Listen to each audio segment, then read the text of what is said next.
ஹரஹர சங்கர, ஜெய ஜெய சங்கர. பெரியவா திருப்பாதம் சரணம். நம்மளோட எப்படிப்பட்ட கஷ்டத்தையும் இந்த தெய்வத்துக்கிட்ட சொன்னால் இந்த தெய்வம் நம்ம கஷ்டம் தீர்றதுக்கான வழியை சொல்லும் அப்படின்னு பெரியவா சொல்லியிருக்கிறாங்க.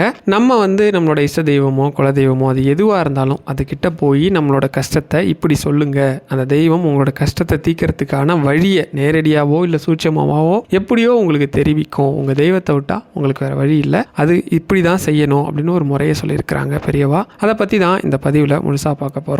வாங்க பதிவுக்குள்ளே போகலாம். நம்ம எல்லாரும் என்ன செய்கிறோம், நம்ம நிறைய பிரார்த்தனை பண்ணுறோம், வழிபாடு பண்ணுறோம், ஆனால் வேண்டுதல்கள்லாம் வைக்கிறோம். ஆனால் நம்ம எல்லாருக்கும் நடக்குதா அப்படின்னா நிறைய பேர் சொல்கிறாங்க. நீங்கள் சொல்கிற மாதிரி கந்த சஷ்டி கவசம் படிக்கிறேன், கனகதாரா சோஸ்திரம் சொல்கிறேன், வேல்மாறல் படிக்கிறேன், இந்த மாதிரி நீங்கள் சொல்கிற ராமநாமம் சொல்கிறேன், எல்லாமும் சொல்கிறேன், ஆனால் என் பிரச்சனை தீர மாட்டேங்குது அப்படின்னு சொல்கிறாங்க. என்ன காரணம் அப்படின்னா பெரியவா கிட்ட இதே போல், அதாவது பெரியவா வாழ்ந்த காலத்தில் ஒருத்தர் பெரியவா கிட்ட போகிறார். எதுக்காக போகிறார் அப்படின்னா, சிமிழி அப்படிங்கிற ஊரில் பிரம்மஸ்ரீ வெங்கட்ராம சாஸ்திரி பெரியவளோட அன்புக்கும் அனுமானத்துக்கும் ரொம்ப அருகதையுடைய ஒரு நபர். அப்படி ஒரு அனுஷ்டானம் பெரியவா மேலே, அப்படி ஒரு பக்தி. அவர் மறைஞ்சதும் அவரோட பிள்ளைங்களுக்கு பால்யத்திலே 2 சன்னியாசி மூலமாக தேவியை உபாசனை பண்ணக்கூடிய மந்திரம் உபதேசிக்கிறாங்க. பல ஆண்டுகள் அவங்க என்ன பண்ணுறாங்கன்னா இந்த மந்திரத்தை உபாசனை பண்ணுறாங்க. பண்ணு கூட வாக்குலேயும் சரி சரீரத்துலேயும் சரி ஈடுபடுற அளவுக்கு மனசு ஈடுபட மாட்டேங்குது. அதாவது நமக்கு சொல்கிற அளவுக்கும் உடம்பு ஒத்துழைக்கிற அளவுக்கும் மனசு ஈடுபாடோட அந்த மந்திரத்தை சொல்ல மாட்டேங்குது. மனசுக்கு ஒரு வேளை சாந்தி கிடைக்கலையோ அப்படின்னு இவங்களுக்கு ஒரு எண்ணம் வந்துடுது. என்னென்னமோ பல வழியை கையாண்டு பார்க்குறாங்க, எந்த ஒரு பிரயோஜனமும் இல்லை. பெரியவா மட்டும்தான் இதற்கான வழி காட்ட முடியும்னு நம்பிக்கையில் அந்த சிமிழி அவரோட பசங்க 2 பேரும் பெரியவாட்ட வராங்க. அப்போ பெரியவா கார்வேட் நகரில் ஒரு குளத்தங்கரையில் அழகாக வெய்யப்பட்டிருந்த ஒரு கொட்டைக்கு வாசலில் உட்காந்து பக்தர்களுக்கெல்லாம் தரிசனம் கொடுத்துட்ருக்குறாங்க. அப்போ பெரியவா எல்லாரையும் நல்லா தெரிஞ்சால் கூட அவங்க வரவங்க தான் இந்த வம்சத்தில் இன்னாரோட பேரன் இன்னாரோட பையன் அப்படின்னு சொல்லி அறிமுகப்படுத்திக்கிறதுல ரொம்ப பெரிய விருப்பப்படுவாங்க. ஏன்னா தன்னோட வம்சம் என்ன, தன்னோட பரம்பரையோட நடைமுறை தெரிஞ்சுக்கிட்டு வாழணும்னு விரும்பப்படுவாங்க பெரியவா. அதனால் இப்படி கேட்டவுடனே அவர் சொல்கிறார், தான் இந்த சிமிழி சாஸ்திரியோட பிள்ளைன்னு சொல்லிட்டு தன்னோட மனசு படுற கஷ்டத்துக்கு நீங்கள் தான் வழிகாட்டணும்னு கேட்குறாரு. தேவியோட உபாசனை பல வருஷமாக பண்ணிகிட்ருக்கேன், ஆனால் மனசு துளி கூட ஈடுபாடு இல்லை, ரொம்ப உறுத்துது, எனக்கு ஒரு வழிகாட்டணும் பெரியவா அப்படின்னதும், நீ என்ன சொல்கிற, அதனால் என்ன தப்பு, மனசு தனி வஸ்துவாக இருக்கிறதால பூஜை முழுமையாக இல்லாத மாதிரி இருக்குது அப்படின்னு சொல்கிறாரு. அதுக்கு நான் என்ன பண்ணணும் அப்படின்னு சொல்லு அப்படின்னு பெரியவா கேட்குறாங்க. மனசு ஈடுபடுறதுக்கு பெரியவா தான் ஒரு வழிகாட்டணும் அப்படின்னதும், நீ என்ன படிச்சிருக்க அப்படின்னு கேட்குறாங்க. அவர் என்ன படித்தாரோ அதை சொல்கிறாரு. இத்தனை படித்தும் உனக்கு விவேகமே இல்லையே, மனசை நான் திருத்த முடியுமா, என்னாலேயே என்னை திருத்திக்க முடியல, அதான் பெரியவா கிட்ட வந்தேன் அப்படின்னு அவர் சொல்கிறார்.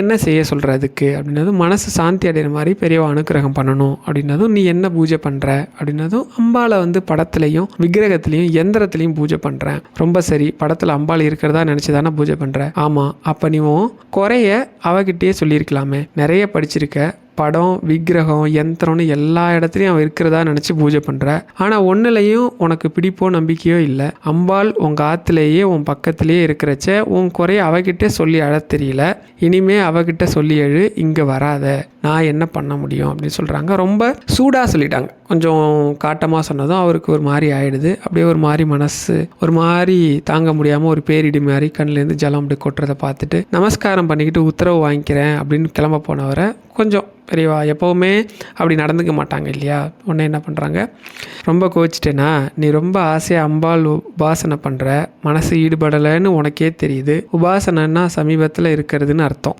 உனக்கு எப்போ பக்கத்தில் இருக்கவகிட்ட உன்னால் குறைய சொல்லாமல் நீட்டி முடிச்சுட்டு என்கிட்ட வந்திருக்கிறதால கொஞ்சம் அப்படி உரைக்கிற மாதிரி சொன்னேன். இனிமேல் உன் குறை என்னன்னாலும் எதுக்கும் அவளை தவிர யார்கிட்டையும் சொல்லக்கூடாது. நீ பூஜை பண்ணுற தெய்வத்துக்கிட்டேயே நீ அம்பாளையோ சிவனையோ விஷ்ணுவையோ பிள்ளையாரையோ யாராக இருந்தாலும் சரி அவகிட்ட கேட்டால் தான் உன்னோட பிரச்சனை தீரும், உன் நம்பிக்கைக்கு ஏற்ற மாதிரி அனுகிரகமும் கிடைக்கும். உன் நம்பிக்கைக்கு ஏற்ற மாதிரி, இந்த வார்த்தையை நல்லா கவனிச்சிக்கங்க, நீ உபாசன தெய்வம் உன்னோட பேசும், என்ன புரிஞ்சுதா, நம்பிக்கை தான் எல்லாமே, அவளோட அனுகிரகம் உனக்கு நிச்சயமாக உண்டு, கவலைப்படாத, சேமமாக போ அப்படின்னு சொல்லி அவங்கள ரொம்ப ஆசுவாசப்படுத்தி அனுப்புவாங்க. இதில் 2 விஷயம். இந்த விஷயம் என்னென்னா, நான் என் திருமணத்துக்கு முன்னாடி பெரியவான்னு ஒருத்தங்க இருக்கிறாங்கன்னு தெரியும், ஒரு மகான்னு தெரியும். ரொம்ப ஈடுபாடெலாம் கிடையாது, பேர் அந்தளவுக்கு பெரியவா வழிபாடெலாம் கிடையாது, 10ஓட 11 தான் வழிபாடு பண்ணும். இப்போ எனக்கு அப்போ என்ன பெரிய பிரச்சனை அப்படின்னா, ஜூன் மாதம் நான் கல்யாணம் வச்சுருக்கிறேன். எனக்கு வந்து வீடும் கட்டிக்கிட்டு இருக்கேன். இப்போ அந்த வீடும் முடியணும், கல்யாணத்துக்கான செலவுக்கும் பணம் வேணும். தோராயமாக ஒரு 7 லட்ச ரூபாய்க்கு மேலே தேவை. இப்போ இதை யார்கிட்ட கேட்குறது, எப்படி கேட்குறதுன்னு தெரில. அப்போ எனக்கு வந்து என்ன அப்படின்னா ஒரு சம்பவம் வந்து எனக்கு தெரிய வருது. என்ன சம்பவம் அப்படின்னா, ஆதிசங்கரர், அப்போ தான் நம்ம பகவத் பாதல் சொல்லக்கூடிய நம்ம எல்லாரும் மதிக்கக்கூடிய ஜெகத்குருவான ஆதிசங்கரோட வரலாறுல ஒரு வரலாறு. ஒரு அம்மாவோட வறுமை போக்குறதுக்காக கனகதாரா சோஸ்திரம் சொல்லி அந்த வறுமையை போக்குனாங்க அப்படின்னு சொல்லி பெரியவா வந்து குறிப்பிட்டு ஒருத்தருக்கு சொன்ன அந்த சம்பவத்தை நான் படிக்கிறேன். இப்போ நான் என்ன பண்ணுறேன் அப்படின்னா, நான் வந்து பெரியவாட்ட போகிறேன். இப்போ நான் என்ன கேட்குறேன் அப்படின்னா, எனக்கு வந்து இதே மாதிரி பணப்பிரச்சனை இருக்குது, என்னோடய பணப்பிரச்சனை தீரணும். ஆனால் வந்து நான் வந்து நீங்கள் இந்த கதையில் சொல்லியிருக்கிற மாதிரி அந்த கனகதாரா சோஸ்திரம் படிக்கலான்னு முயற்சி பண்ணுறேன். ஆனால் இந்த கனகதாரா சோஸ்திரம் சமஸ்கிருதத்தில் இருக்குது. எனக்கு சமஸ்கிருதம் தெரியாது. நான் வந்து கடவுள் வழிபாடு பண்ணுவேன். ரொம்ப சொற்பமாக எளிமையாக சொல்லக்கூடிய மந்திரம் தான் சொல்லுவேன். இப்போ மாதிரிலாம் 5 மணி நேரம் 6 மணி நேரம்லாம் மந்திரத்துக்காகலாம் செலவு பண்ணுற நபர்லாம் கிடையாது. ஒரு 10 நிமிஷம் 15 நிமிஷம் சாமி கும்பிடுவோம், என் பிரச்சனை தீர்ந்துடும். இப்போ இருக்கிற பல பேரோட மனநிலை தான். அதனால தான் சொல்கிறேன். படித்தோம்னா அது சமஸ்கிருதம். நான் வந்து அந்த முதல் பாட்டை வேணால் சொல்லி காமிக்கிறேன். அங்கம் ஹரே புலக பூஷணம் ஆசிரியந்தி பிருங்காங்கநேவ முகுலாபரணம் தமாலம் அங்கி திராதாகில், இப்படி வந்து இருக்கும். இதில் வந்து எப்படி உச்சரிக்கிறதுனே புரியல. ரெண்டாவது, எனக்கு அதை படிக்க வரலங்கும் போதே என் மனசு வந்து இது நமக்கு வேண்டா வெறுப்பா, அதில் போய் உட்காரவும் மாட்டேங்குது. பேசாமல் எந்திரிச்சு வந்துருன்னு சொல்லுது, அதை உட்காரவும் விட மாட்டேங்குது. பெரியவாட்ட இப்போ போய் நான் சொல்கிறேன், எனக்கு வந்து இதை படித்தா தீந்துரும்னு மனசு ஆழமாக நம்புது. ஆனால் என்னால் படிக்க முடியல. படித்தாலே எனக்கு வந்து ரொம்ப கஷ்டமாக இருக்குது. இதை எப்படி நான் படிக்கிறது? ஆனால் எப்படியாச்சும் இதை படிச்சுட்டா சரியாயிடும்னு நினைக்கிறேன். எனக்கு நீங்கள் தான் ஒரு வழி காட்டணும். நீங்கள் தான் எனக்கு இதை அறிமுகப்படுத்தினீங்க. இந்த பண பிரச்சனையிலேருந்து என்னை மீட்டு கொண்டு வாங்க அப்படின்னு சொன்னேன். உடனே அடுத்த நாள் காலையில் அந்த குரூப் இருக்கும் இல்லையா, அந்த குரூப்பில் அடுத்த ஒரு மெசேஜ் வருது. என்ன அப்படின்னா, ஒரு நபர், ஏற்கனவே இந்த கதையெல்லாம் சொல்லியிருக்கிறேன், இருந்தாலும் பட் இந்த இடத்துல தேவைப்படுறதால சொல்கிறேன். ஒரு நபர் வந்து பெரியவா தான் தீவிரம்னு சொல்லி கும்பிட்டுட்டு இருப்பார். அவரோட பையனும் மருமகளுமா 3 பேருமா போய் பெரியவா தரிசனம் பண்ணுவாங்க. இவர் எதுவுமே கேட்க மாட்டார், பெரியவா பார்த்தாலே போதும்னு சொல்லியிருப்பார். ஆனால் பையனுக்கு வந்து உள்ளூர வருத்தம் என்னன்னா, பெரியவான்னு அப்பா ஓடுறாரு, நம்ம குடும்பம் வந்து அரவைத்து கஞ்சிக்கே இங்கே அல்லாடிக்கிட்டு இருக்கு, இப்படி பெரியவான்னு ஓடுறாரு, ஒன்றும் பெரியவா கருணை காட்டலையே அப்படின்னு அவர் நினைப்பார். மருமக வந்து இதை பெரியவாட்ட வாய்விட்டே சொல்லிவிடுவாங்க, இந்த மாதிரி இருக்குது, ரொம்ப கஷ்டம் இருக்குது. இவர் பேருக்கு தான் நமஸ்காரம்லாம் பண்ணுவார். அதை பெரியவா கவனிச்சிருவாங்க. அவர் இது மாதிரி நடந்துக்கிறதுக்கு காரணம் அவர் விரக்தியில் இருக்கிறாரு, மன்னிச்சிருங்க, எனக்கு இங்கே இந்த குடும்ப கஷ்டம் போகிறதுக்கு ஏதாவது ஒன்று சொல்லுங்கன்னா தான் அவங்க என்ன பண்ணுவாங்க அப்படின்னா, கனகதாரா சோஸ்திரம் சொல்லி பெரியவா உபதேசம் பண்ணிடுவாங்க. அந்த பொண்ணு வந்து, அதாவது மருமக வந்து வீட்டில் கனகதாரா சோஸ்திரம் படிப்பாங்க. பையனுக்கு அதிலெல்லாம் உடன்பாடே கிடையாது. சாமின்னு போயிட்டு இருக்கீங்க, சாமி ஒன்றும் நமக்கு நல்ல சோறு போடலையே, அப்படிப்பட்ட சாமி ஒன்றும் நமக்கு தேவையில்லைன்ற மாதிரி, அதாவது அந்த விரக்தியில் இருக்கிறவங்க பேசுவாங்களா அப்படி இருப்பார். இவருக்கு வெளிநாட்டிலேருந்து ஒருத்தர் ஆராய்ச்சி பண்ணுறதா சொல்லி வருவாங்க இவங்க கம்பெனிக்கு. வரவங்களை பார்த்துக்கிற பொறுப்பை கொடுப்பாங்க. இவர் வந்து அந்த அளவுக்கு ஆத்மார்த்தமாக உண்மையாக அன்போடையும் கொடுத்த வேலையை முகம் சுளிக்காமல் செய்யக்கூடிய நபர். இவர் பண்ணுறதை பார்த்து அவருக்கு ரொம்ப பிடிச்சி போயிடும். ஒரு லெட்டர் கொடுத்துட்டு போவார், இதை கொண்டு போய் உன்னோட மேலாளர்கிட்ட கொடு அப்படின்னு சொல்லி கொடுத்து அந்த லெட்டரை ஓப்பன் பண்ணி படித்து மேலாளர் மிரண்டு போயிடுவார். இவருக்கு ஒரு 3 மடங்கு பதவி உயர்வு கேட்டிருப்பாங்க. அதாவது இவர் இருக்கிற போஸ்ட்லேருந்து ஒரு 3 போஸ்ட் மேலே கொடுக்க சொல்லியும் சம்பளத்தை 8 மடங்கு மாற்ற சொல்லியும் அவர் சிபாரிசு கடிதம் கொடுத்துருப்பார். உடனே கொண்டு வந்து மனைவிட்ட கொடுத்துட்டு இவர் கையை காலை கழுவிட்டு உட்காந்து கனகதாரா சோஸ்திரம் சொல்லுவார். ஏன்னா படித்த உடனே அது அந்த பலனை கொடுத்த ஒரு மந்திரம். இதை பெரியவா வந்து எனக்காக சொல்கிறாங்க, நீ படி, உனக்கு கண்டிப்பாக கொடுக்கும். சரி, இப்போ நான் என்ன பண்ணுறேன்னா, திரும்பவும் தட்டு மாதிரி எனக்கு சமஸ்கிருதமே வரல. சரி பரவாயில்ல, நான் வந்து சொல்கிறேன். யார்கிட்ட சொல்கிறேன் அப்படின்னா, முதல்ல வந்து மன்னிப்பு யார்கிட்ட கேட்குறேன் அப்படின்னா, குருக்கிட்ட கேட்குறேன், ஆதிசங்கர்கிட்ட. குருதேவா, பெரியவா, நான் அடுத்து வந்து மகாலட்சுமிகிட்ட கேட்குறேன். இந்த மாதிரி எனக்கு படிக்க தெரில, ஆனால் வந்து படித்தா தீந்துரும்னு எனக்கு ஒரு நம்பிக்கை இருக்குது, நான் தப்பாக படித்தா கூட மன்னிச்சு ஏற்றுக்கோங்க அப்படின்னு சொல்லிட்டு படிக்க ஆரம்பிக்கிறேன். நீங்கள் நம்பவே மாட்டீங்க, ஃபஸ்ட்டெலாம் அந்த வார்த்தையை சேர்க்கறதுக்கே கஷ்டப்படுவோம். அங்கம் ஹரே அப்படிங்கிறத அங்க ஹரேன்னு படிக்கணுமா, அங்கம் ஹரேன்னு படிக்கணுமா, பிரித்து படிக்கணுமா, அப்படியே ஒரு மாதிரி மனசுலேயே குழப்பம் வந்துக்கிட்டே இருக்கும். அந்த குழப்பமே வரல. ஒரு எழுத்தும் தன்னால் பிரிஞ்சு எனக்கு படிக்கிற மாதிரி அழகாக புரியுது. சரி, ஓகே, நான் படிச்சிட்டேன். ஒரு தடவை படித்ததை நான் என்ன பண்ணேன், வாய்ஸ் ரெக்கார்ட் பண்ணிவிட்டு திரும்ப வந்து அதை வாய்ஸ் ரெக்கார்டை ஓட விட்டு நான் திரும்ப பார்க்குறேன், இல்லை கரெக்டாக சொல்லியிருக்கிறேன்னா அப்படின்னு பார்த்தா ஒரு சில இடத்துல தவறாக சொல்லியிருக்கிறேன். ஓகே, தவறாக சொல்லியிருக்கிற இடத்துல திரும்ப சொல்லிக்கிறேன் நான். இப்படி வந்து ஆச்சு. 3வது நாள், இப்போ நான் வந்து 3வது நாள் படிக்கிறேன். இப்போ வந்து படிக்கணும்னு நாட்கள் இருக்கணும், எந்த டைமில் படிக்கணும்னு தெரியாது, எப்படி படிக்கணும்னு தெரியாது. இது நானே தப்பாக சொல்லிக்கிட்டு இருக்கேன். ஆனால் என் பிரச்சனை தீர்ந்துரும்னு நம்புகிறேன், அவ்வளோதான் விஷயம். மறுபடியும் பெரியவாட்ட நான் வந்து பிரார்த்தனை பண்ணுறேன். என்ன பண்ணுறேன் அப்படின்னா, எனக்கு இது மேலே முழுசாக நம்பிக்கை இருக்குது. நான் வந்து உங்களை அந்தளவுக்கு வழிபட்டது கிடையாது. நான் எத்தனையோ உங்களோட அந்த அதிசயமான சம்பவங்கள் படிச்சிருக்கேன். நீங்கள் ஒவ்வொருத்தர் வாழ்க்கையிலையும் பண்ண எத்தனையோ அதிசயங்களை படிச்சிருக்கிறேன். அந்த மாதிரி என் வாழ்க்கையிலையும் ஒரு அதிசயம் நடக்கும் அப்படின்னு நம்பி தான் இதை படிக்கிறேன். முழுசாக நம்புகிறேன், நீங்கள் தான் எனக்கு துணையாக இருக்கணும் அப்படின்னு சொல்லிட்டு 3வது நாள் படிக்கிறேன், 4வது நாள் படிக்கிறேன். 5வது நாளைக்கு மேலே போகும்போது இதை எத்தனை நாள் சொன்னால் நம்ம பிரச்சனை தீரும். இப்போ அடுத்த குழப்பம் வந்துருச்சு. நம்ம அப்படியே படிச்சுக்கிட்டு இருக்கோம், ஆனால் ஒன்றும் பெரிய ரிசல்ட் நமக்கு வர மாதிரி தெரியல. இதை எத்தனை நாள் படிக்கணும்னு தெரியலையே, எப்படி படிக்கணும்னு தெரியலையே அப்படின்னதும் நான் இப்படி நினைக்கிறேன். அந்த குரூப்பில் ஒரு 8 மெசேஜ் கிட்ட வந்திருந்தது. அதில் பார்த்தா 7வது மெசேஜ் என்ன அப்படின்னா, நான் எத்தனை நாள் படிக்கணும், ஒரு ஆன்மா ஒரு மந்திரத்தையோ ஒரு ஸ்லோகத்தையோ ஒரு வழிபாட்டையோ ஏற்றுக்கிறதுக்கு எத்தனை நாள் ஆகும்னு ஒரு கால கணக்கு இருக்குது. இது பெரியவாகவே ஒரு சில இடத்துல மென்ஷன் பண்ணியிருக்கிறாங்க. அது ஃபுல்லாக ஸ்ட்ரைட்டாக இல்லாமல் எனக்கு என்ன புரியணுமோ அது மட்டும் அதில் இருக்குது. என்ன போட்டிருக்கு அதில் அப்படின்னா 11 நாள், 21 நாள், 48 நாள், 90 நாள். இந்த நாட்களில் ஒரு சிலருக்கு வந்து நம்ம எந்த விஷயத்தை எடுத்துக்கிறோமோ அதை இந்த ஆன்மாவும் உடலும் ஏற்றுக்கும். அதாவது ஆன்மாவும் இந்த உடம்பும் மனசும் அதை ஏற்றுக்கிட்டு அதுக்கேற்ற மாதிரி ரியாக்ட் பண்ணும் அப்படின்னு போட்டு. சரி, ஓகே, நான் முடிவு பண்ணேன். என்ன அப்படின்னா 48 நாள் ரொம்ப பெருசு, அவ்வளோ தூரம் நம்மளால் படிக்க முடியுமான்னு தெரியல, நமக்கு அவ்வளோக்கும் டைம் இல்லை. அடுத்து 90 நாள் வரைக்கும்லாம் வாய்ப்பே இல்லை. நம்ம பிரச்சனை தீரணும்னா 21 நாள் வச்சுப்போம். இதுதான் நம்மளோட டார்கெட். இப்போ 21 நாள்னா ஒரு நாளைக்கு ஒரு முறை சொன்னால் 21 முறை ஆகும். ஆனால் நம்ம என்ன பண்ணுவோம் அப்படின்னா, காலையில் ஒரு தடவை சாயந்தரம் ஒரு தடவையாக இதை மாற்றுவோம். அப்படி பார்த்தா என்ன ஆகும் அப்படின்னு 42 நாள் வந்துடும் அப்படின்னு சொல்லி ஒரு கணக்கு நானாக வச்சுக்கிட்டேன். சில நேரம் கிடச்சா இன்னும் கொஞ்சம் அதிகமாக படிப்போம் அப்படின்னு. நீங்கள் நம்பவே மாட்டீங்க, நிறைய இடங்களில் முயற்சி பண்ணுறேன். கிட்டத்தட்ட 10 லட்ச ரூபாய்க்கு கிட்ட எனக்கு பணம் தேவை இருக்குது. அவ்வளோ டென்ஷன். ஆனால் கூட நான் தினமும் எழுந்தவுடனே ஃபஸ்ட்டு என்ன பண்ணுவேன் அப்படின்னா, இவங்க 3 பேர்ட்டையும் சொல்லுவேன், இன்றைக்கி எப்படியாச்சும் என்னோடய பிரச்சனை தீர்றதுக்கு நீங்கள் வழிகாட்டணும் அப்படின்னு சொல்லிட்டு இது மாதிரி ஒரு 7-8 நாள் கிட்ட படிச்சிருப்பேன்னு நினைக்கிறேன். 8வது நாள் ஒரு பேங்க்கில் நான் லோன் அப்ளை பண்ணுறேன். பர்சனல் லோன் 7 lakhs கிட்ட வந்து நான் அப்ளை பண்ணுறேன். அவங்க சொல்லிட்டாங்க, இந்த சேலரிக்கு இவ்வளோ கொடுக்க முடியாது, கம்மியாக தான் கொடுப்பேன்னு சொல்லிட்டாங்க. ஒரு மாதிரி அப்செட் ஆகிடுச்சு. என் ஃப்ரெண்டு ஒருத்தர் அவங்களோட அண்ணனுக்காக ஒரு வேலை இருக்குது பண்ணி கொடுங்கன்னு சொல்கிறாரு. நான் அவங்க போய் இருக்கிறேன். ஒரு 10 நாள் தான் ஆகுது. பட் அவருக்கு என்ன ரொம்ப பிடிச்சி போச்சு. ஏன்னா நான் வேலைன்றது மட்டும் இல்லாமல் ரொம்ப ஜென்யூனாக இருக்கிறது அவருக்கு ரொம்ப பிடிச்சி போச்சு. ஏன்னா அதிகமான பணம் புழக்கிற ஒரு இடத்துல இருக்கேன். நான் வந்து எந்த ஒரு சீட்டிங்கும் பண்ணல, கரெக்டாக ₹1 கூட கணக்கு கொடுத்துருக்கிறேன். அப்படிங்கும்போது அவர் சில விஷயத்தெல்லாம் என்னை வந்து பேக் ஒர்க் செக் பண்ணியிருக்காரு. நான் கரெக்டாக பண்ணியிருக்கிறேன். நான் அவருக்கு ரொம்ப பிடிச்சி போச்சு.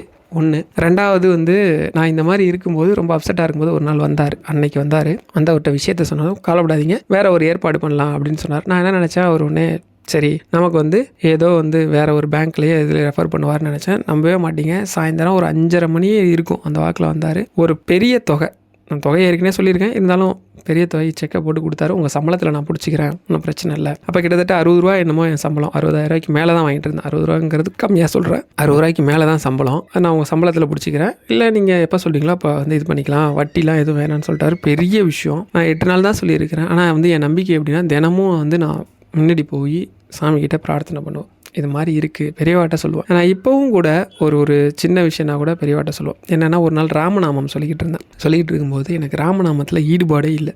கவுண்ட்லாம் பார்த்தீங்கன்னா 21,000 சொல்லிட்டேன். 21,000 சொல்லிட்டேன். மிஞ்சி சுயநினைவோட சொன்னது எவ்வளோ சொல்லியிருப்பேன்னா, ஒரு 12,000 சொல்லியிருப்பேன். மீதி வந்து சுயநினைவே இல்லாமல் நான் பாட்டே ஏதோ எங்கெங்கேயோ எண்ணம் போயிட்டுருக்கு, எனக்கு வந்து மனசு ஒன்றவே இல்லை. அப்படி இருக்கும்போது நான் ஒரு நாள் சொல்கிறேன். அப்போ வந்து ஒரு விஷயம் படிக்கிறேன். நான் ராமநாமம் சொல்லும்போது ஒரு விரிப்பை வந்து பக்கத்தில் போட்டுட்டு நீங்கள் ராமநாமம் சொன்னீங்க அப்படின்னா அந்த விரிப்பு மேலே யாரோ உட்காந்து எழுந்து போன மாதிரி இருக்கும், குறிப்பிட்ட எண்ணிக்கையை தாண்டினா நீங்கள் உணர முடியும் அப்படின்னு சொல்லிட்டு நான் உடனே பார்க்குறேன். ஒரு நாள் வந்து இந்த சோதனையாக பண்ணுவோம், நான் முழுசாக சொல்லணும் அப்படின்னு சொல்லிட்டு நான் எண்ணிக்கை அதிகமாகிடுச்சு. நம்பவே மாட்டீங்க, அந்த விரிப்பு மேலே ஒரு நபர் உட்காந்துருந்தா எப்படி இருக்குமோ அதே மாதிரி உட்காந்து எழுந்து போன மாதிரி கலைஞ்சிருந்தது. ஒருவேளை காற்றுல கலைஞ்சிருக்குமோ அப்படின்னு சொல்லி மறுநாள் என்ன பண்ணேன், அந்த விரிப்பு அது எப்படின்னா, ஒரு தர்பை பாய் மேலே ஒரு வெள்ளை துணி போட்டிருக்கேன். இந்த தர்பை பாய்க்கு கீழே இருக்க வெள்ளை துணியை நல்லா டைட்டாக இழுத்து உள்ளே வச்சு சொருவிட்டு நான் பக்கத்தில் உட்காந்துருக்கேன். என் பக்கத்தில் உட்காந்துருக்கேன். அந்த ஆசனத்தை திரும்பி பார்க்கவே இல்லை. நான் பாட்டே படிச்சுட்டே இருந்தேன். கொஞ்சம் நேரம் கழிச்சு நான் மந்திரத்தை முடிக்கும் போது திரும்பி பார்க்குறேன்.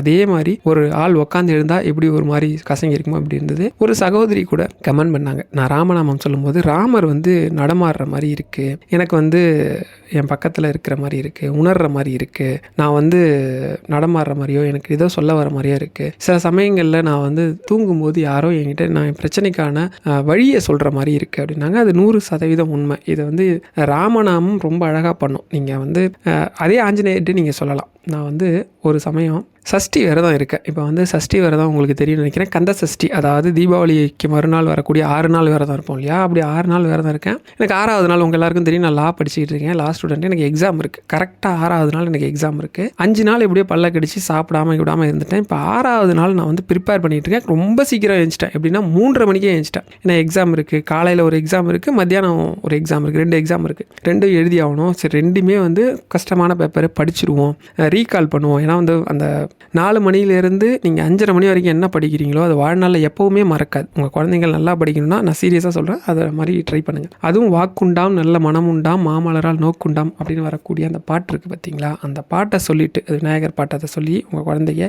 எழுப்பி படிக்க வச்சிங்கன்னா அப்படியே ஞாபகம் வச்சுப்பாங்க. ஏஞ்சி படிச்சுட்டேன். இப்போ 3:30 மணிக்கே ஏஞ்சதால் மற்ற நாளை விட சீக்கிரமாக பசிக்குது. ஏதாவது ஒன்று எடுத்துக்கலாம்னா ஒன்று ஜூஸ் எடுத்துக்கலாம், ஒரு டைம் எடுத்துக்கலாம், 2 டைம் எடுத்துக்கலாம். விரதங்கிற பேரில் அரை மணி நேரத்துக்கு ஒரு தடவை ஜூஸ் குடிச்சிருக்கிறதுக்கு பேர் விரதம் கிடையாது. சரி என்ன பண்ணுறோம், ஒரு 8 மணிக்கா ஒரு ஜூஸை குடிப்போம்னு சொல்லி 8 மணிக்கு ஒரு ஜூஸ் குடிச்சிட்டேன். எக்ஸாம்னா நீங்கள் எழுதி தான் ஆகணும், கிட்டத்தட்ட 2.5 மணி நேரம் எழுதி ஆகணும். எனர்ஜி ஃபுல்லாக வேஸ்ட் ஆகும். எழுத உட்காந்ததுமே எனக்கு கண்ணை சொருகுதுன்னு அப்படியே மயக்கம் கிருகிருன்னு வருது. நான் உடனே முருகா இத்தனை நாள் கஷ்டப்பட்டு வேற இருந்துட்டேன், எனக்கு எக்ஸாம் வேறு வழியே இல்லை, எப்படியாச்சும் நீ தான் வந்து எனக்கு ஃபுல் எனர்ஜியை கொடுத்து இந்த எக்ஸாமையும் கரெக்டாக எழுதிடணும், நீ தான் வந்து எனக்கு படித்ததெல்லாம் நினைவுலையும் கொண்டு வரணும், மயக்கமோ இல்லை வந்து இதோ போட்டு விழுந்துடாமல் காப்பாற்றணும் அப்படின்னு சொல்கிறேன். கரெக்டாக ஒரு ப்ரொஃபஸர் வந்தாங்க. அவங்க பேர் வந்து சொல்ல வேண்டாம்னு வச்சுக்கோங்களேன். வந்தாங்க. அவங்க வந்து ஒரு பேக்கை கொண்டு வந்து அந்த டேபிள் மேலே வைக்கிறாங்க. பார்த்தா அந்த பேக்கில் முருகன் இருக்கார். அந்த முருகன் படத்துக்கு கீழே என்ன போட்டிருக்கு, அந்த கைக்கு கீழே இருக்குது என்ன போட்டிருக்குன்னா, யாம் இருக்க பயமேன் என்னை நம்பினோர் கைவிட மாட்டேன் அப்படின்னு சொல்லி போட்டிருக்கு. நம்பினார் கைவிடப்படார் அப்படின்னு சொல்லி போட்டு அந்த கைக்கு கீழே வந்து ஒரு சிம்பிள் போட்டிருந்துச்சு. நான் உடனே சரி ஓகே பார்த்துட்டு, முருகா கூப்பிட்டவொடனே வந்துட்டியா, நீங்கள் வந்து உண்மையாக உணர முடியும். நீங்கள் ஏதாவது ஒரு கஷ்டத்துக்கு இல்லை முருகனோட ஏதோ ஒரு மந்திரத்தை சொல்லி, முருகா நான் இப்படி இருக்கேன், நான் இவ்வளோ பெரிய கஷ்டத்தில் இருக்கேன், என்னை காப்பாற்றுறதுக்கு உன்னை தவிர யாராலையும் முடியாது அப்படின்னு நீங்கள் சொல்கிறீங்க அப்படின்னா, நீங்கள் வந்து ஒரு முருகனோட ஃபோட்டோவையோ இல்லை வேலையோ இல்லை மயிலையோ அவர் சம்மந்தப்பட்ட எழுத்தையோ எதையோ ஒன்று உங்கள் கண்ணில் காட்டுவார். நீங்கள் வந்து உண்மையாக சொல்கிறீங்க, தெய்வம் உங்கள் கூட பேசுது அப்படின்னா இதை நிறைய பேர் உணர்ந்திருக்க முடியும். அப்படி ஏதாவது உணர்ந்துருந்தீங்கன்னா நீங்கள் கமெண்ட்டில் சொல்லுங்கள். நான் வந்து அதை படிக்கும்போது சந்தோஷப்படுவேன். இந்த மாதிரி விஷயங்கள்லாம் நடந்திருக்கா, நிறைய பேரோட விஷயங்கள்லாம் ஷேர் பண்ணியிருக்காங்க. அதெல்லாம் படிக்கும்போது ரொம்ப சந்தோஷமாக இருக்கும். இவ்வளோ விஷயம் நம்மளை சொல்லி சில பேருக்கு நடந்திருக்கும், சில பேருக்கு வந்து அவங்களோட அனுபவத்தை சொல்லும்போது எனக்கு ரொம்ப ஆச்சரியமாக இருக்கும். உடனே நான் எழுத ஆரம்பிக்கிறேன். நீங்கள் நம்பவே மாட்டீங்க, ஒரு கொஸ்டினை வந்து பிக் கொஸ்டின் எழுதுறதுக்கு எனக்கு 1/2 hour ஆகும். மிஞ்சி போனால் ஒரு 18 நிமிஷத்தில் எழுத ஆரம்பிச்சிட்டேன். அவ்வளோ ஃபாஸ்ட்டு எங்கேருந்து வந்துன்னு தெரியல. வேகமாக எழுதுறத தவிர கையெழுத்து கொஞ்சம் கூட கிரிக்கெட்லாம் போல அழகாக எழுதிட்டே போய் கிட்டத்தட்ட 12:30 மணிக்கு ஃபஸ்ட்டு எக்ஸாம் முடிய வேண்டியது நான் 12:12க்கே முடிச்சிட்டேன். அன்னைக்கு ஃபுல் எல்லா கொஸ்டினும் எழுதியிருக்கேன், கரெக்டாக எழுதியிருக்கேன், கொடுத்துட்டேன். சரி ஓகே ரெஸ்ட். இப்போ வந்து கரெக்டாக 1 மணிக்கு ஜூஸை குடிச்சிட்டு திரும்ப 2 மணிக்கு எக்ஸாம். 1 மணிக்கு ஜூஸ் குடிக்கிறேன். ஜூஸ் குடிச்சிட்டு அப்பவும் நினைக்கிறேன், ஒரு காலம் இப்போ ஜூஸ் குடிக்கிறேன், ஆனால் கூட எனக்கு வந்து ஒரு மாதிரி கேராக ஒரு மாதிரி எனக்கு ஃபீலாக இருக்குது, மயக்கம் வந்துருமோன்னு எனக்கு தோணுது. ஏன்னா மற்ற நேரத்தில் சும்மா உட்காந்துருப்பேன், ஏதோ வாய்க்குள்ளே மனசுக்குள்ளே மதனை சொல்லிட்டு இருப்பேன், பெரிய எனர்ஜி ஒன்றும் போகாது. இப்போ இது ஒர்க் பண்ணியே ஆகணும் இல்லையா அப்படின்னு சொல்லிட்டு, நான் என்ன சோதிக்கிற, நான் வந்து பண்ணுவேனா மாட்டேனான்னு சோதிக்கிறியா, சோதனை என்ன வேணா கூட, நான் என் கூடியே இரு, நீ இருந்தால் மட்டும் போதும் அப்படின்னு சொல்லி பிரார்த்தனை பண்ணுறேன். பிரார்த்தனை பண்ணிட்டு வெளில வரேன். கரெக்டாக காலேஜ் அந்த வாசலில் பஸ் நிற்கிது. பஸ்ஸு மேலே நின்றுக்கிட்டு இருக்க முருகன், மலேசியா முருகன் இருக்கார். அதே முருகன், அதே வாசகம், யாம் இருக்க பயமேன். முருகா ஓகே நீ இருக்க, சரி நம்புகிறேன், போகிறேன். அதேமாதிரி எக்ஸாம் ஸ்டார்ட் பண்ணுறேன்.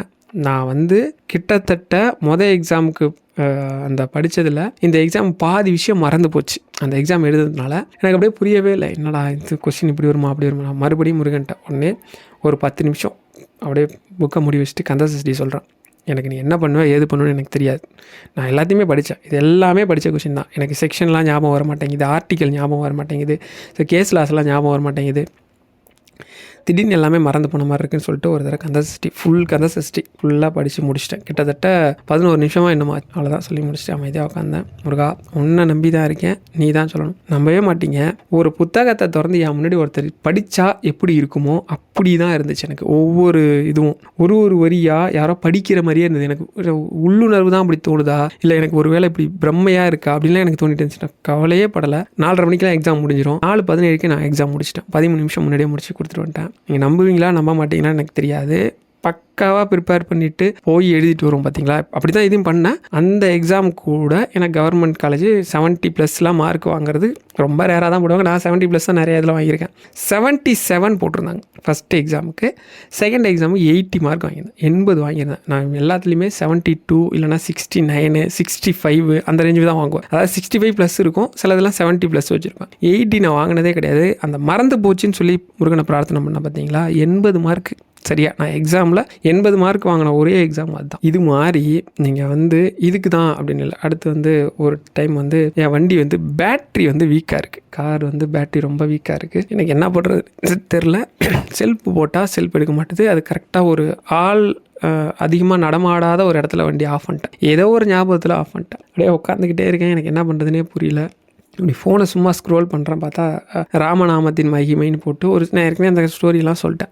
எனக்கு தோணுச்சு, உடனே சொல்கிறேன். நான் வந்து எத்தனையோ பேருக்கு வந்து ராமநாமத்தை உபதேசம் பண்ணியிருக்கிறேன். உபதேசம்னா சொல்லியிருக்கேன், இந்த மாதிரி ராமநாமம் சொல்லுங்கள் பிரச்சனை தீரும்னு. எத்தனையோ பேர் நான் சொல்லிலாம் பணம் அடைஞ்சிருக்காங்க. அப்படிப்பட்ட எனக்கே வந்து இப்படி ஒரு பிரச்சனை இருக்குது, நான் இதோ ராமநாமம் சொல்ல போகிறேன், ராமநாமம் சொன்னால் ராமர் வருவாருன்றாங்க, இதோ ராமா உங்களை சாட்சியாக வச்சு ராமநாமம் சொல்ல என் பிரச்சனை தீரணும் அப்படின்னு சொல்லிட்டு ஒரு ஒரு 15 நிமிஷம் படிச்சிருப்பேன். ராம ராம ராம ராம படிச்சிருப்பேன் மீன் சொல்லியிருப்பேன். ராம ராம ராம ராம ராம நம்மகிட்டையும் சொல்லிகிட்டே இருக்கேன். அது கவுண்ட் வந்திருக்கும், கிட்டத்தட்ட அது தாண்டியே வந்திருக்கும். அது கவுண்ட்லாம் பண்ணல, நான் அமைதியாக உட்காந்துட்டு இருந்தேன். கரெக்டாக வந்து ஒரு 2 வீலரில் ஒருத்தர் வந்தார். வந்தோடனே கேட்டார், என்னாச்சு அப்படின்னு கேட்டார். இல்லைங்க இது மாதிரி வண்டி செல்ஃப் எடுக்க மாட்டேங்குது, யாராவது தள்ளா நல்லாயிருக்கும், அவ்வளோதானே, சரி இருங்க அப்படின்னாரு. அவர் நின்னார். கரெக்டாக அவர் பின்னாடி ஒரு 2 வீலர் வந்தது, அதை அவர் நிப்பாட்டினார். அதுக்கு பின்னாடி இன்னொரு 2 வீலர் வந்தாங்க. இது எல்லாமே ஒரு 5 நிமிஷத்தில் நடந்தது. வண்டி மட்டும் தள்ளணும், கொஞ்சம் தள்ளி விட்டு போங்க ப்ளீஸ் அப்படின்னு நான் அவர்கிட்ட ஹெல்ப் கேட்கவே இல்லை. அவர் உடனே வண்டி சரி ஓகே அப்படின்னு சொல்லிட்டு 3 பேர் சேர்ந்து வண்டியை தள்ளினாங்க. வண்டி ஸ்டார்ட் ஆகிடுச்சு. நம்ம உடனே வண்டி ஸ்டார்ட் ஆனதும் வண்டியை நியூட்ரு பண்ணிட்டு வந்து 3 பேர்ட்டும் தேங்க்ஸ், ரொம்ப தேங்க்ஸ், நான் கூட ஹெல்ப் கேட்கல, நீங்களா பண்ணீங்க, ரொம்ப சந்தோஷம். ஆனால் உங்கள் பேர் என்ன அப்படின்னு கேட்டால், நீங்கள் இந்த பேரை கேட்டிங்கன்னா அப்படியே மிரண்டுருவீங்க. அவர் பேர் ராமூர்த்தி. அப்படியே எனக்கு ஒரு மாதிரி ஆயிடுச்சு. என்னென்ன சொல்கிறீங்க அப்படின்னா, ஆமாப்பா இதில் என்ன இருக்குது, இதெல்லாம் ஒரு ஹெல்ப் தானே, நான் எத்தனை நாள் நின்றுருக்கேன். அவர் நான் பார்த்ததில்ல. அவர் சிரிக்கிறார். அவர் அதை சிரிக்கும் போது எனக்கு ஒரு மாதிரி இருந்துச்சு. இல்லை இவர் வந்து கண்டிப்பாக நமக்காக தான் வந்திருக்காரு. அவர் சிரிக்கும் போதே ஒரு மாதிரி தோணும்ல நமக்கு, என்னடா ஒரு மாதிரி சிரிக்கிறாரு அப்படின்னு என்னை பார்த்து சிரிக்கிறாரு. சரிப்பா ஓகே தானே, கிளம்பலாம்ல, நான் கிளம்பட்டுமா அப்படின்றார். போயிட்டாரு சல்லுன்னு. இது எப்படி நடக்கும்? இது வந்து உங்களுக்கு நான் இப்போவும் சொல்கிறேன், நீங்கள் வந்து இந்த கஷ்டம் மனசில் இருக்குது சார், அந்த கஷ்டம் இருக்குது, யார்கிட்ட சொல்கிறேன்னு தெரியல. சிம்பிளாக ஒன்றும் உங்கள் குலதெய்வத்தை எடுத்து நான் இப்போ பேசுகிறேன் பார்த்தீங்களா, இதே மாதிரி அவங்கள்ட்ட மனசுக்குள்ளேயே பேசு. 100% கேட்கும். நம்ம எல்லாரும் பண்ணுற ஒரு தப்பு நீங்கன்னு சொல்லக்கூடாது. நம்ம எல்லாரும் பண்ணுறது என்ன அப்படின்னா, நான் ஒரு 5 நாள் சொன்னேன் பார்த்தீங்களா, 5 நாள் வரைக்கும் சொல்லியிருக்கேன், எனக்கு எதுவுமே நடக்கலைங்கிறதால எனக்கு வந்து மனசு விட்டு போக தான் செஞ்சுது. இது புராணப்படியோ இல்லை வேறு யாரோ சொன்னால் தான் நடக்கும், நமக்கு நடக்காது போல் அப்படின்னு தான் எனக்கு தோணுச்சு. 5வது நாள் கனகதார சோஸ்திரம், கந்தசஷ்டின்னு சொல்லிட்டேன், சாரி, கனகதார சோஸ்திரம் வந்து சொல்லும்போது 5வது நாள் எனக்கு இதான் தோணுச்சு. ஆனால் என் நம்பிக்கை விட்டு போகக்கூடாதுன்னு 5வது நாள் பெரியவா எனக்கு ஒரு கதை போட்டாங்க. என்னன்னா, எனக்காக ஒரு கதையை வந்து அமைச்சிருந்தாங்க, உண்மை சம்பவத்தை. என்னன்னா, பெரியவா இருந்த காலத்தில் காமாட்சி அம்மனோட கூரையை வந்து பொன்னால வெய்யணும் அப்படின்னு அவங்களுக்கு ஒரு ஆசை. அன்னைக்கு வந்து ஒரு ஃபேமஸான இவர் வருவார். அவர் வந்து கனகதார சோஸ்திரம் சொல்ல அங்கே உட்காந்து எல்லா பெண்களும் திரும்பி சொல்லுவாங்க. திரும்பி சொன்ன உடனே அத்தனை பேருமே வந்து பெரியவா இந்த மாதிரி எனக்கு ஒரு கோரிக்கை இருக்குது, அதை நிறைவேற்றணுன்னு தான் கனகதார சோஸ்திரம் எல்லாரும் சொல்லியிருக்கிறோம் அப்படின்னதும் அத்தனை பெண்களும் தன் கையில் கடந்த வளையலை கைட்டி கொடுத்தாங்களாம். கைட்டி கொடுத்து தோராயமாக 108 பவுனா கிராமான்னு எனக்கு நினைவில் இல்லை, தேவைப்பட்டுச்சு அங்கே அந்த வேலைக்கு பாட ஆரம்பிக்கிறதுக்கு. இடம் வச்சு பார்த்தா கரெக்டாக இருந்துச்சான். அப்போ பெரியவா சொல்லுவாங்க, ஆதிசங்கரர் காலத்தில் மட்டும் இல்லை, நம்ம காலத்துலேயும் கனகதார சோஸ்திரம் சொன்னால் தங்கத்தாலையும் வைரத்தாலையும் பணமழையும் பொய்யும் அப்படிங்கிறது இன்னைக்கும் நிரூபணம் ஆயிடுச்சு அப்படின்ற கதையை எனக்கு போட்டிருக்காங்க. மறுபடியும் எனக்கு அந்த சிந்தனை, அதாவது அந்த நம்பிக்கை விட்டு போகாமல் இருக்கிற மாதிரி பார்த்துக்கிறாங்க. மறுபடியும் நான் வந்து நம்பிக்கையோட தான் சொன்னேன். இப்படி வந்து என்னோட நம்பிக்கை குறையாமல் நீங்கள் வந்து எப்போவுமே வந்து 1 நாள் 2 நாள் அப்படிலாம் மனசு உடஞ்சி போகுதுன்னா மறுபடியும் அந்த தெய்வத்துக்கிட்டே கேளுங்க. நான் உன்னை வழிபட்டால் என் பிரச்சனை தீரும்னு என் மனசு நம்புது. ஆனால் உன்னை வழிபடுறதுக்கு தான் எனக்கு ஈடுபாடு வரமாட்டேங்குது. மனசில் அந்த ஈடுபாட்டை கொடு, இந்த பிரச்சனையிலேருந்து வெளிக்கொண்டு வர அளவுக்கு எனக்கு சுய புத்தியை கொடு, எனக்கு ஒரு நல்ல வழியை காட்டு, யார் மூலியமாவது உதவி பண்ணு. இதெல்லாம் ஒரு சாதாரண விஷயம். எனக்கு அவர் செக் போட்டு கொடுக்கும்போது 7 லட்ச ரூபாய்க்கு செக் கொடுத்தார். எங்கள் சார் வந்து 7 லட்ச ரூபாய்க்கு செக் கொடுத்தார். அதை இல்லாமல் கல்யாணம் அன்னைக்கு வந்து 1,75,000 கொடுத்தார். எனக்கு கடைசியாக எனக்கு பணம் வேணும், அதையும் கொடுத்தார். அப்புறம் கொஞ்சம் கொஞ்சமாக தான் அடைச்சா, இன்னும் அதில் பாதி பணம் அடைக்க வேண்டியது இருக்குது. இதிலேருந்து வட்டி இல்லாமல் அவர் கொடுத்தாரு. பெரிய விஷயம், பெரிய உதவி. இதுக்கே அவர் பேர் சரவணன்.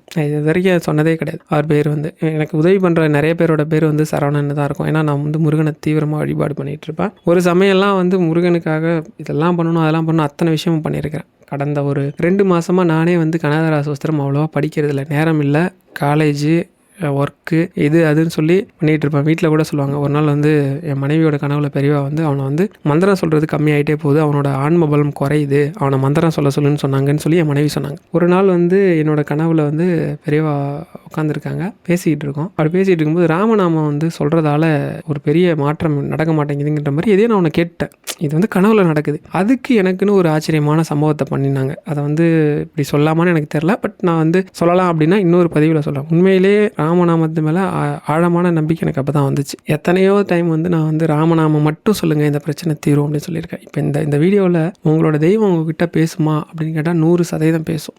நீங்கள் வந்து நம்பிக்கையோட தினமும் உங்களோட குறையவோ புலம்பலாக கூட இருக்கட்டும் சொல்லுங்கள். எத்தனை நாள் வரைக்கும் சொல்லலாம். இதில் வந்து நிறைய பேருக்கு வந்து ஒரு கஷ்டம் இருக்குது. இத்தனை நாள் அத்தனை நாள்னு எந்த கணக்குமே வச்சுக்காதீங்க. ஒரு சிலருக்கு ஒரே நாளில் பிரச்சனை தீரும். நான் வந்து உங்கள் எல்லாருக்கும் சொல்கிறது தான், நீ எந்த மந்திரமாக வேணா இருக்கட்டும், எந்த கடவுளாக வேணா இருக்கட்டும், நீங்கள் விநாயகரை வழிபாடு பண்ணுங்கள், முருகனை பண்ணுங்கள், சிவனை பண்ணுங்கள், விஷ்ணுவை பண்ணுங்கள், இல்லை நீங்கள் வந்து ராமரை வழிபாடு பண்ணுங்கள், மகாலட்சுமி பண்ணுங்கள், பணத்துக்காக பண்ணுங்கள், கடனுக்காக பண்ணுங்கள். இதெல்லாம் வந்து எதுக்காக பண்ணாலும் அவங்கள்ட்டே கேளுங்க. இப்படி நான் வழிபாடு பண்ண போகிறேன், இந்த வழிபாடால் என் பிரச்சனை தீரணும். அதுக்கு இல்லை எந்த வழிபாடு பண்ணால் என் பிரச்சனை தீரும், இல்லை உன்னை எப்படி வழிபாடு பண்ணணும், இல்லை உனக்கு எந்த மந்திரம் சொன்னால் என்னை இந்த பிரச்சனையிலேருந்து காப்பாற்றுவேன் இப்படின்னு கேளுங்க. அதுக்கான வழி 100% உங்களுக்கு கிடைக்கும். நான் வந்து தன்னை உதாரணம் சொன்னது எல்லாமே உங்களுக்கு நம்பிக்கை வரணும் அப்படிங்கிறதுக்காக. நான் என்னோட நோக்கம் என்ன அப்படின்னா, இன்னொரு விஷயத்தையும் சொல்கிறேன். இந்த கனகதார சூஸ்திரம் சொல்லாததுனால எனக்கு நடந்த விஷயம் என்னென்னா, பொதுவாக கனகதார சூஸ்திரம் பண்ணுறதால யூடியூப்ல வந்து ஓரளவுக்கு டீசெண்டான டாலர்ஸ் எனக்கு கிடைக்கும். நான் அது மூலயமா நிறைய தர்ம காரியங்கள் பண்ணால் கூட என்னோட தேவைகள் இருக்குல்ல, என்னோட தேவைகள் சிலதுக்கு பணம் தேவைப்படுதுன்னா அதுலேருந்து எடுத்துப்பேன். கடந்த ஒரு 2-3 மாதமாக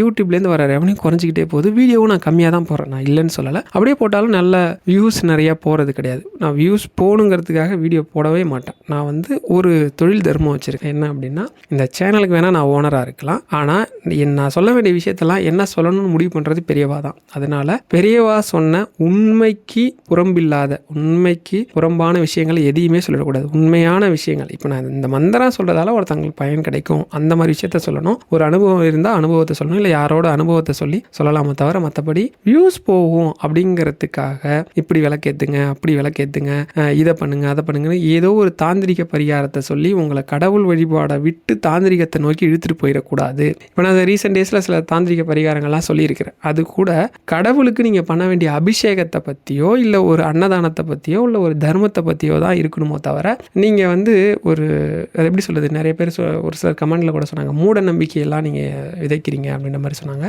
எந்த மூட நம்பிக்கையும் விதைக்கக்கூடிய வீடியோவை போட்டு அது மூலமாக வியூஸ் வாங்கி அது மூலமாக நமக்கு ரெவன்யூ வந்துடக்கூடாது அப்படிங்கிறதுல ரொம்ப தெளிவாக இருந்தேன். இந்த கனகதார சூஸ்திரத்தை சொல்கிறத விட்டு ஒரு 2 மாதமாக நான் கண்டினியூஸாக சொல்கிறது கிடையாது. கண்டினியூஸாக மீன்ஸ் ஒரு நாளைக்கு 2 முறை சொல்லுவேன், 5 முறைலாம் சொல்லுவேன். சில நாள்லாம் சொல்லாமலாம் விட்டுருக்கேன். அதனால் என்ன ஆகுதுன்னா, என்னோடய நிதி நிலைமை குறைஞ்சிக்கிட்டே போகுது. நான் கனகதார சூஸ்திரத்தை கைவிடாத வரைக்கும் ஒரு குறிப்பிட்ட ஸ்டாண்டர்டான ரெவன்யூ எனக்கு வந்துக்கிட்டே இருக்கும். இது யூடியூப்பாக இருக்கட்டும், வேலையிலேருந்தாக இருக்கட்டும், இல்லை அதர் சோர்ஸாக இருக்கட்டும் வந்துட்டு இருந்தது. ஆனால் இப்போ வந்து பார்த்தீங்க அப்படின்னா, எனக்கு கடன் இருக்குது. உங்கள் எல்லார போலையும் 20 ரூபா கிட்ட, 20 லட்ச ரூபா கிட்ட எனக்கு கடன். எல்லாமே வட்டி இல்லாத சில கடன், சிலது பேங்கில் வச்சுருக்கிற அந்த நகை அந்த மாதிரி கடன். ஆனால் அதெல்லாம் மீண்டு வட்டிலாம் கட்டி மாற்றி வைக்கிறதுக்கோ இல்லை பெரட்டி வைக்கிறதுக்கோ தேவையான அளவுக்கு எனக்கு எப்பயுமே பணம் இருந்துக்கிட்டே இருக்கும். இது என்ன ஆச்சுன்னா, நான் வந்து வழிபாடுகளை குறைக்க ஆரம்பித்தேன். அது எனக்கு வேறு மாதிரி ஆச்சு. நான் திரும்ப அதை இப்போ உங்களுக்கு சொன்னது தான், நேற்றுலேருந்து அதை திரும்ப தொடங்கிட்டேன். வந்து நேற்று வந்து எனக்கு வந்து அனுஷத்துக்கு வீடியோ போடணும் அப்படின்னு நினச்சேன். பட் எதிர்பாராத விதமாக என்னால் போட முடியல. பட் இனி வரும் காலங்களில் இதை பற்றி சொல்கிறேன். அதே மாதிரி நம்மளோட சில நேரங்களில் நம்ம வந்து வழிபாடு பண்ணுறதால அந்த நேரம் சிறப்பாக ஒர்க் ஆகும். இது வந்து எப்படின்னா, பிரம்ம முகூர்த்தம் வந்து ஒரு சிறந்த நேரம். அந்த நேரத்தில் சில விஷயங்கள் நமக்கு ஃபேவராக நடக்கும். அதேமாதிரி அபிஜித் முகூர்த்தம், அதுக்கப்புறம் வந்து கோத்துளி முகூர்த்தம், அதாவது சாயந்தரம் 6 to 7. இது ஏன் அப்படின்னா, அந்த சமயங்களில் சில கதிர்வீச்சுகள் வந்து பூமியில் படுது, பூமியிலேருந்து எழும்புது. இந்த சமயம் வந்து நம்ம உடம்பு, ஏன்னா அண்டத்தில் என்ன இருக்கோ அதான் பிண்டத்தில் இருக்குது, அது மூலமாக பண்ணணும் அப்படிங்கிறத சொல்ல வரேன். நீங்கள் எந்த கடவுளை வழிபாடு பண்ணுங்கள், எந்த மந்திரம் வேணால் சொல்லுங்கள், உங்களுக்கு சித்தி ஆகலை அப்படின்னு ஒரு கான்செப்டே இருக்காது. கண்டிப்பாக சித்தி ஆகும். எனக்கு எதுவுமே வரல சார். முதல் பிரச்சனை உங்களுக்கு பணம் சம்மந்தப்பட்ட பிரச்சனை, கடன் சம்மந்தப்பட்ட பிரச்சனை இருக்குது அப்படின்னா, நீங்கள் படிக்க வேண்டியது கனகதாரா சூஸ்திரம். நீ முடிஞ்ச அளவுக்கு சமஸ்கிருதம் தப்பாக கூட படிங்க. உன்னை நம்பி படிக்கிறேன், தப்பாக படித்தாலும் பரவாயில்ல, படிக்கிறேன், நீ பலனை கொடுன்னு கேளுங்க. நீங்கள் 21 நாள், நான் என்ன சொல்கிறேன்னா 21 நாள் விடாமல் படிங்க. ஒரு சிலருக்கு 21 நாள் நடக்கலைன்னா கவலையப்படாதீங்க, இன்னும் கொஞ்சம் நாட்கள் அதிகப்படுத்துங்க, ஒன்றும் தப்பே கிடையாது. ஆனால் 21 நாளுங்கிறது அதிகமான நாள் தான். ரெண்டாவது, இந்த நவகிரகத்தால் பிரச்சனை இருக்குது சார், ஜாதகத்தால் தோஷம் இருக்குது சார், அது இருக்குது இது இருக்குதுன்னு சொல்கிறாங்க. 2 விஷயம், கோளறு பதிகம் படிங்க. வேயுறு தோழி பங்கன்னு ஆரம்பிக்கக்கூடிய கோளறு பதிகம் படிங்க. இல்லை கந்தர் அலங்காரம் படிங்க. நாளேன் செய்யும் வினைதான் என் செய்யும், என்னை நாடி வந்த கோளின் செய்யும் இருக்குது, அது 2 படிங்க. இதை 2 படிச்சிங்க அப்படின்னா முதல்ல நவகிரகத்தால் இருக்கக்கூடிய தோஷங்கள் கட்டுக்குள்ள. இதுக்கப்புறம் இன்னொரு உங்களுக்கு ஒரு சிறப்பு சொல்கிறேன். முடிஞ்ச அளவுக்கு பிரம்ம முகூர்த்தத்தில் எழுந்திரிங்க. நான் அட்லீஸ்ட் ஒரு 4 மணிக்காவது விடிய காலத்தில் எழுந்திருங்க. எழுந்து உங்கள் கோரிக்கைகளை சொல்லுங்கள். கடவுள்கிட்ட உங்களோட கோரிக்கை என்னவோ அந்த கோரிக்கையை அந்த சமயம் சொல்லுங்கள். இது ரொம்ப சீக்கிரமாக உங்களுக்கு அது என்ன கோரிக்கையோ அது நிறைவேற்றுறதுக்கு கடவுள் நேரடியாகவோ இல்லை சூட்சுமமாகவோ உங்களுக்கு வந்து ஒரு வழியை காட்டுவாங்க. இதுக்கு பின்னாடி ஒரு ரகசியம் இருக்குது. இந்த பிரம்ம முகூர்த்த ரகசியத்தை பற்றி ஒரு கதை இருக்குது, ஒரு உண்மை சம்பவம் இருக்குது, அது பின்னாடி நடந்த சில விஷயங்கள் இருக்குது. இது வந்து ஒரு வீடியோவாகவே நான் கொடுக்குறேன். ஏன்னா அதுக்கு பின்னாடி நிறைய விஷயங்கள் உங்களுக்கு நான் சொல்லணும், அதை வந்து நான் கொடுக்குறேன். அதுக்கப்புறம் எனக்கு வந்து வறுமையும் கடனும் என்னை போட்டு வாட்டி எடுக்குது அப்படின்னா கவலையே படாதீங்க. நீங்கள் வந்து வாசி தீரவே காசு நல்குவின்னு ஒரு பாட்டு இருக்குது. அதாவது இவர் பாடின பாட்டு, பணம் வேண்டி சிவபெருமான் கிட்ட பாடின பாட்டு. அந்த பாட்டு தமிழ் பதிகம். அதை நீங்கள் படிச்சிங்க அப்படின்னாலே நாட்கள், சில விஷயங்கள் வந்து நாட்கள் எடுத்துக்கலாம். அதுக்காக வந்து உங்களுக்கு நடக்காமல் போகாது. ஒரு பெரிய தொகையவோ ஒரு பெரிய விஷயத்தையோ உங்களுக்கு ஃபேவராக முடிச்சு கொடுக்கும்னு அர்த்தம். அதனால் பொறுமை முதல்ல. ஆன்மீகத்துக்கு முக்கியமான முதல் படிநிலை வந்து பொறுமை. ஏன் வந்து 12 வருஷம் ஒரு குரு கிட்ட போய் சேவையெல்லாம் பண்ணுறவங்களுக்கு தான் வந்து அந்த குரு வந்து மந்திரத்தையோ இல்லை அந்த விஷயத்தையோ உபதேசம் பண்ணுவார். ஏன் அப்படின்னா அவங்களோட பொறுமை முதல்ல ரொம்ப முக்கியம் ஆன்மீகத்துக்கு. ஆன்மீகத்தோட முதல் படிநிலை வந்து பொறுமை. 2வது படிநிலை வந்து நம்பிக்கை. எந்த அளவுக்கு நீங்கள் நம்பிக்கை வைக்கிறீங்களோ இந்த அறிவியலே ப்ரூஃப் பண்ணுது. இந்த நம்பிக்கை தான் உங்களோட உடலில் ஒரு விதமான அமிலத்தை சுரக்க வைக்குது. இந்த அமிலம் உங்களால் முடியும்னு சொல்லி உங்கள் ஆழ் மனசையும் உங்கள் மூளையும் நம்ப வைக்குது. இந்த நம்பிக்கையை தான் நம்ம சொல்கிறோம் கடவுள் மேலே ஆழமான நம்பிக்கை வச்சு இந்த மந்திரத்தை சொல்லணும். இதை 2யும் வச்சுட்டு நீங்கள் எதை சொன்னாலும் நீங்கள் வந்து எந்த மந்திரம் இதுக்கப்புறம் வந்து கந்த சஷ்டி கவசம் உங்களோட எந்த கஷ்டத்துக்கும் கந்த சஷ்டி கவசம் சுருக்கம் ஒன்று நான் ஏற்கனவே சொல்லியிருப்பேன். என்ன அப்படின்னா 6 முறை கந்த சஷ்டியில் வரக்கூடிய ஒரு சுருக்கம். சரவண பவ ரவண பவச வனபவசர நபவ சரவ பவ சரவண வசர வனப. இது வந்து 6 முறை. இது ஒரு தடவை சொல்கிற இந்த 6ஐயும் சொல்கிறது ஒரு முறை சொல்கிறது. இதே மாதிரி 6 முறை சொன்னீங்கன்னா 36 முறை கந்த சஷ்டி படித்த ஒரு பலனை கொடுக்கும். இது வந்து உங்களுக்கு எளிமையாக நான் மேலே சொன்ன எல்லா பிரச்சனைகளுக்கும் முடிவை கொண்டு வர ஒரு வழிபாடு. முருகன் பக்தர்களுக்கு நீங்கள் பிள்ளையாரை கும்பிட்றீங்க ரொம்ப எளிமையானா விநாயகர் அகவல். விநாயகர் அகவலில் சொல்லப்படாத விஷயமே கிடையாது. விநாயகர் அகவல் படிக்க படிக்க உங்கள் புக்தி கூர்மை வந்து ரொம்ப தெளிவாக இருக்கும். நீங்கள் வந்து எதை எடுக்கிறீங்களோ ரொம்ப ஆழமாக சிந்தித்து அழகாக அதிலிருந்து பிரச்சனையிலேருந்து வெளியே வந்துட முடியும். அது கடனாக இருக்கலாம், உங்களுக்கு எந்த பிரச்சனையாக இருக்கலாம், யாரோ ஒருத்தவங்கள உங்களுக்கு உதவிக்கு அனுப்பிட்டே இருப்பார் விநாயகர். அதேமாதிரி வாக்குண்டாம் நல்ல மனம் உண்டாம் குழந்தைகளுக்கு அருமையான பாட்டு. அதுக்கப்புறம் இன்னொரு பாடல் இருக்குது. ஓரானை கன்றை உமையால் திருமகனை போரானை கற்பகத்தை பேணினால் வாராத புத்தி வரும் வித்தை வரும் புத்திர சம்பத்து வரும் சக்தி தரும் சித்தி தரும் தான். இதில் வந்து எல்லாத்தையுமே கொடுக்கக்கூடிய கடவுள் விநாயகர்னு சொல்கிறாங்க. முடிஞ்சால் கோவிலுக்கு போய் ஒரு 21 அருகம்புல் விநாயகருக்கு சாத்தி ஒரு 2 விளக்கு போட்டு அங்கே உட்காந்து இதெல்லாம் படிச்சிங்க. அதுவும் அரச மரத்தடி விநாயகராக இருந்தார் அப்படின்னா ஒரு 8லேருந்து 10 நாளே அதிகம். உங்களோட கோரிக்கை எதுவாக இருந்தாலும் அது கோடி ரூபா கடனாக இருந்தால் கூட சீக்கிரம் அடைச்சி கொடுத்துருவார். அந்த அளவுக்கு அந்த வழிபாட்டுக்கு சக்தி உண்டு. நீங்கள் வந்து விஷ்ணு வழிபடுறவங்க இல்லை மகாலட்சுமி வழிபடுறவங்க அந்த மாதிரி வழிபாடு பண்ணுறவங்க அப்படின்னா அதாவது சைவம் இல்லாத வைணவம் சொல்கிறேன். இவங்களை ஆஞ்சநேயரை வழிபடுறவங்க அப்படின்னா உங்களுக்கு வந்து இருக்கிறதுலே ரொம்ப எளிமையானது வந்து பார்த்திங்கன்னா எப்படி உங்களுக்கு கஷ்டம் இருந்தாலும் ஒரு பிரம்ம முகூர்த்தத்தில் எழுந்துச்சு ஹெட்செட் போட்டுக்கிட்டு விஷ்ணு சகஸ்ரநாமம் யூடியூப்லேயே இருக்குது. நம்ம சுப்புலட்சுமி அம்மா அழகாக பாடியிருப்பாங்க. அதை வந்து கேட்குறதே பெரிய பரிகாரம் எந்த பிரச்சனைக்கும். இல்லை சார் எனக்கு கேட்குறத விட நானாக சொல்லணும், ராமநாமம் தான் இருக்கிறதுலையே மிகச்சிறந்த மந்திரம். வைணவத்துக்கு பெரிய மந்திரம் ஓம் நமோ நாராயணாய நமக. இந்த மந்திரம் திருக்கோஷ்டியூர் கோபுரத்தில் ஏறி ராமானுஜர் வந்து எத்தனை முறை கிட்டத்தட்ட ஒரு 10 முறையோ 12 முறையோ ஸ்ரீரங்கத்திலேருந்து திருக்கோஷ்டியூர் நடந்து வந்து நம்பிகள் அவர்கிட்ட வந்து மந்திர உபதேசம் கேட்கும்போது சொல்லவே மாட்டேன்றார். நான் செத்துவான்னுவார். நான் எப்படி செத்தா வர முடியும் அவர் யோசிச்சுட்டே இருப்பார். நான் செத்துவான்றாரே போய் சொல்லுவார் நான் ராமானுஜன் வந்திருக்கேன் அப்படின்னு சொல்லுவார். நான் செத்துவான்னது நான் செத்தா எப்படி வர முடியும்னு யோசிப்பார். கடைசியில் தான் அந்த நான்கிறது ஆணவம். அதனால் அடியேன் ராமானுஜதாசன் வந்திருக்கேன் உபதேசம் பண்ணுங்கன்னு கேட்டவனே தான் சொல்லுவார். சொல்லிட்டு இது வந்து சொர்க்கத்தை கொடுக்கக்கூடிய மந்திரம், அதாவது வைகுண்டத்தை கொடுக்கக்கூடிய மந்திரம், இதை சொல்லக்கூடாதுன்னு சொல்லுவார். உடனே என்ன பண்ணுவார் ராமானுஜர் கேட்காம திருக்கோஷ்டி கோயில் கோபுரத்தில் ஏறி எல்லாரும் ஓம் நமோ நாராயணாய நமக அப்படின்னு சொல்லுங்க, சொர்க்கமே கிடைக்கும் வைகுண்டமே கிடைக்கும்னு சொல்லுவார். உடனே இவர் சொல்லுவார் உனக்கு நரகம் தாண்டா கிடைக்கணும், எனக்கு நரகம் கிடைச்சா பரவாயில்ல மற்றவங்களுக்கு சொர்க்கம் கிடைக்கட்டும் அப்படின்னு சொல்லுவார். இந்த நாராயணாவில் இருக்க முழு சக்தியும் உள்ளடக்குன ராவையும் நமச்சிவாயா இருக்கக்கூடிய அத்தனை பாவத்தையும் அழிக்கக்கூடிய சைவ மந்திரம் ஓம் நமச்சிவாய. இந்த நமச்சிவாயாவில் இருக்கிற மாவையும் தூக்கி இணைக்கப்பட்ட மந்திரம் தான் ராமநாமம். இது வந்து நீங்கள் பிரம்ம முகூர்த்தம் அந்த மாதிரி சமயத்தில் சொன்னீங்கன்னா அப்படி ஒரு பவர் கிடைக்கும். நீங்கள் வேணால் சொல்லியே பாருங்கள். இது போக நீங்கள் வந்து மற்ற எதுக்காக வழிபடுறதா இருந்தாலும் எந்த கடவுளை பிரார்த்தனை பண்ணுறதாலும் கடவுள்கிட்ட நீங்கள் பேசுங்க. அவங்க திருப்பி பேசுவாங்க. ஒரே ஒரு நாள் சொல்லிவிட்டு இல்லை ஒரே ஒரு தடவை செஞ்சுட்டு நடக்கலைன்னு சொல்லாதீங்க. முதல்ல உங்களுக்கு பொறுமை ரொம்ப முக்கியம். நான் சொல்லியிருக்கிற எந்த வீடியோவிலையும் கீழே போய் பாருங்கள். யாராவது ஒருத்தர் 2 பேருக்காவது நடந்திருக்கு. இது நடந்திருக்குன்னா உங்களுக்கும் நடக்கும். உங்களுக்கு முதல்ல 2 விஷயம் வேணும், பொறுமையும் நம்பிக்கையும். இதை 2ஓட செஞ்சு பாருங்க. நீங்கள் வந்து இவங்க எல்லார்கிட்டையும் பேசுகிற மாதிரி பெரியவாட்டை கேளுங்க. நான் என்னோட எந்த பிரச்சனையும் பெரியவாட்டை தான் ஓடி வருவேன். ஓடி வந்து சொல்லுவோம் இந்த மாதிரி இருக்குப்பா, இந்த மாதிரி இருக்குது, ரொம்ப கஷ்டமாக இருக்குது. ஒன்றும் இல்லை தம்பி பெரியவனுக்கு வந்து ஸ்கூல் போகிறது பிடிக்கலன்னு அழுவான். நான் ஒரு நாள் சொன்னேன் இந்த மாதிரி ஸ்கூல் போக மாட்டேன்னு அழுகுறான், ரொம்ப சங்கடமாக இருக்குது, விட்டுட்டு வந்தால் ரொம்ப அழுகுறான்ட்டு. கொஞ்சம் நாள்லேயே அப்படியே கொஞ்சம் கொஞ்சமாக பழகிடுச்சு. சாரி தப்பாக சொல்லிட்டேன், பெரியவனுக்கு. சின்னவனுக்கு ஸ்கூல் போகிறதுனா பிடிக்கல, அழுகுறான், ரொம்ப அழுகும்போது பாவமாக இருக்குது, எனக்கே பார்க்க மனசே கஷ்டமாக இருக்குது. நீங்கள் நம்பவே மாட்டீங்க, சின்னவன் அழுகாமல் ஸ்கூல் போகிறான், பெரியவன் தான் ஸ்கூல் போகும்போது அப்பா எனக்கு ஸ்கூல் பிடிக்கல பண்ணுறான். அப்படியே உள்டாவாக மாறிடுச்சு.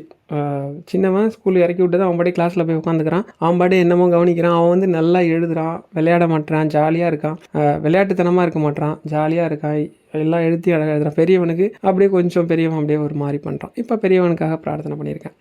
நேற்று தான் சொன்னேன், பெரியவன் இப்போ வந்து சின்னவன் சரியாக இருக்கான், பெரியவன் தான் இது பண்ணுறான், கொஞ்சம் எனக்கு சின்ன பசங்களாக இருக்காங்க, ரொம்ப ஃபோர்ஸ் பண்ணி என்ன பண்ணுறது, நீங்கள் தான் சொல்லணும், உங்கள் பேரங்க தானே அப்படின்னு சொல்லுவான். இப்போ கொஞ்சம் இன்றைக்கெலாம் காலைல ஸ்கூல் போகும்போதெல்லாம் அழுவலை, சரிப்பா ஓகே அப்படின்ட்டு இருக்கான். இனி வரும் காலங்கள்லையும் அதுமாதிரி அழுமாட்டான் அப்படின்னு எனக்கு முழு நம்பிக்கை வந்துச்சு. நான் தான் சொல்கிறேன், உங்களுக்கு என்ன நம்பிக்கை, என்ன கஷ்டம்னாலும், எந்த ஒரு வழினாலும் பெரியவாட்ட சொல்லுங்கள், பெரியவா சரணம் அப்படின்னு சொல்லுங்கள். சந்திரசேகேந்திர சத்குரு அச்சரப்பாமலை படித்து அந்த இடத்துக்கு உங்களை பெரியவாவை கூப்பிடுங்க. நீங்கள் வாங்க, நீங்கள் வந்தால் தான் என் பிரச்சனை தீரும், என் கூடயே இருங்கன்னு சொல்லுங்கள்.